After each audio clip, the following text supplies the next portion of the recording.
பல்வேறு மகளிர் சுய உதவி குழுக்களுக்கு சுழற்சி நிதி நம்முடைய துணை முதல்வர் அண்ணன் தளபதியார் அவர்கள் மிக சிறப்பான முறையிலே தமிழ்நாடு இந்திய திருநாட்டிலே மகளிர் சுய உதவி குழுக்கள் சிறந்த மகளிர் சுய உதவி குழுக்களை நடத்துகின்ற மாநிலம் என்று மத்திய அரசால் பாரத பிரதமர் மன்மோகன் சிங் அவர்களாலும் குடியரசுத் தலைவர் பிரதிபா பாட்டீல் அவர்களாலும்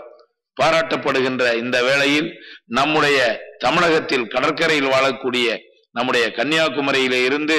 திருவள்ளூர் மாவட்டம் வரை இருக்கின்ற 13 கடற்கரை மாவட்டத்தில் வாழக்கூடிய குறிப்பாக சுனாமியால் பாதிக்கப்பட்ட அத்தனை மகளிர் சுய உதவி குழுக்களுக்கும் சுழற்சி நிதியை பல கோடி ரூபாயை வழங்கி அவர்களுடைய வாழ்வில் மிகப்பெரிய ஒரு மறுமலர்ச்சியை ஏற்படுத்தி இருக்கின்றார்கள். குறிப்பாக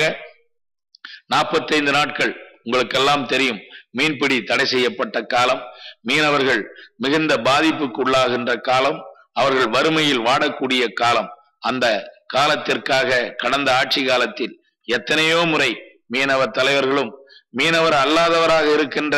மீனவர்கள் மீது பற்று கொண்டவர்களும் குறிப்பாக திராவிட முன்னேற்ற கழகம் கூட இந்த 45 நாட்களுக்கு உதவி செய்திட வேண்டும், மீனவர்களுக்கு ஏதாவது ஒரு உதவியை அரசு வழங்க வேண்டும் என்று பல கோரிக்கைகள் வைத்தும் கூட கடந்த ஆட்சி காலத்திலே அது செவிடன் காதிலே ஊதப்பட்ட சங்காக இருந்து வந்தது. ஆனால் நம்முடைய முதல்வர் ஐயா கலைஞர் அவர்கள் பொறுப்பேற்றவுடன் இந்த 45 நாட்களுக்கு 13 கடற்கரை மாவட்டங்களாக இருக்கக்கூடிய நம்முடைய திருவள்ளூரில் இருந்து கன்னியாகுமரி வரை இருக்கக்கூடிய கடற்கரை மாவட்டங்களில் வாழக்கூடிய 2 லட்சம் மீனவ குடும்பங்களுக்கு ஒவ்வொரு மீனவ குடும்பங்களுக்கும் 500 ரூபாய் வீதம் ரூபாய் 10 கோடியை ஒதுக்கீடு செய்து வழங்கியவர் நம்முடைய வரலாற்று முதல்வர் ஐயா கலைஞர் அவர்கள். அதை கூட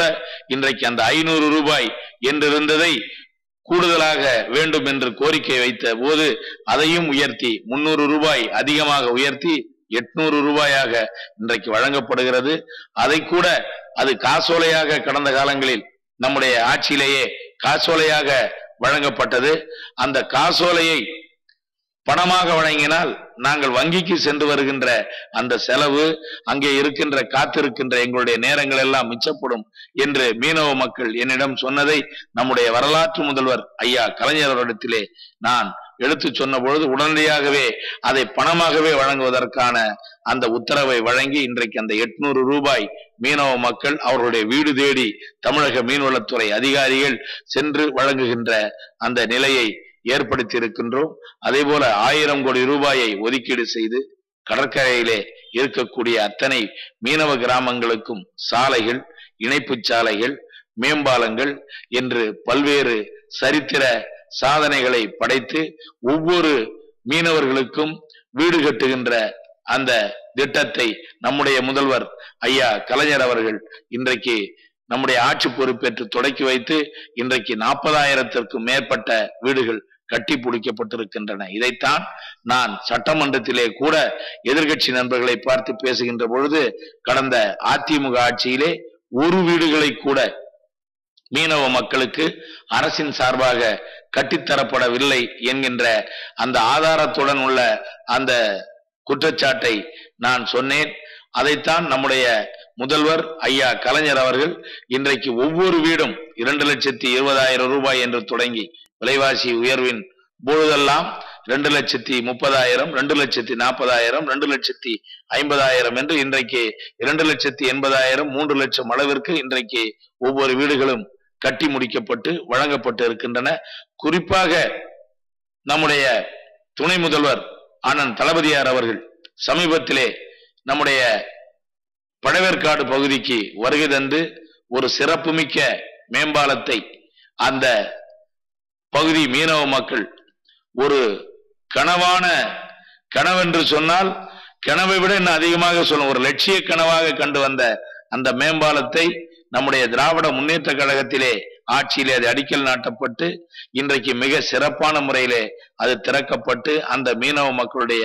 மிகுந்த பாராட்டுதலை பெறுகின்ற அளவிற்கு அந்த மேம்பாலம் இன்றைக்கு கம்பீரமாக திறக்கப்பட்டு செயல்பட்டு வந்து கொண்டிருக்கின்றது. இப்படி பல பணிகள் இன்னும் நிறைய இப்படி சொல்லிக்கொண்டே போகலாம். அதே போல நம்முடைய இன்றைக்கு கூட நம்முடைய தமிழக மீனவர் நாகை மாவட்டத்திலிருந்து தொழில் செய்கின்ற பொழுது இலங்கை கடற்படையினால் கொல்லப்பட்ட அந்த சம்பவம் கேட்டு கூட அதிர்ச்சி அடைந்த நம்முடைய தமிழக முதல்வர் ஐயா கலைஞர் அவர்கள் அந்த குடும்பத்திற்கு 3 லட்சம் ரூபாய் இறந்த குடும்பத்திற்கு வழங்கியதோடு மட்டுமல்லாமல் இலங்கை அரசை கண்டிக்கின்ற வகையிலும் இதை போன்ற சம்பவங்கள் தொடர்ந்து நடைபெறக்கூடாது என்பதனை எச்சரிக்க வேண்டும் என்று மத்திய அரசை வலியுறுத்தியும் ஒரு மாபெரும் கண்டன ஆர்ப்பாட்டத்தை நடத்தி இலங்கை அரசிற்கும் மத்திய அரசிற்கும் எடுத்துரைத்திருக்கின்றார்கள். அந்த வகையிலே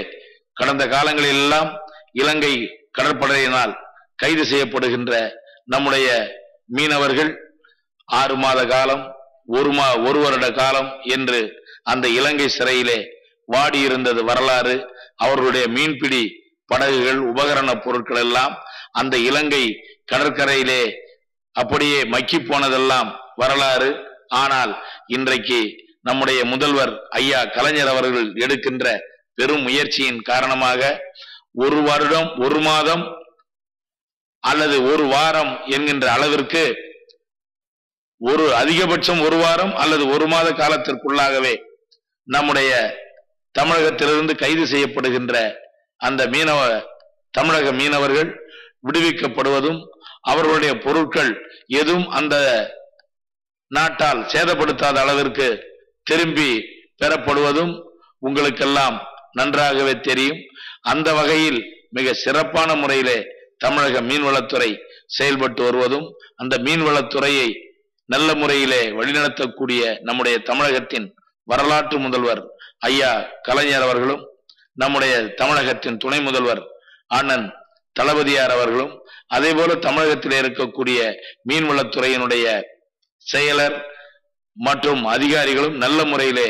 ஒத்துழைப்பை நல்குகின்ற காரணத்தால் நல்ல முறையிலே மீனவர்கள் மகிழ்ச்சியோடு அவர்கள் தொழில் செய்கின்ற ஒரு நிலையையும் அதேபோல பல்வேறு அரசனுடைய திட்டங்கள் மீனவர் நல வாரியத்தின் மூலமாக தமிழகத்தில் பல திட்டங்கள்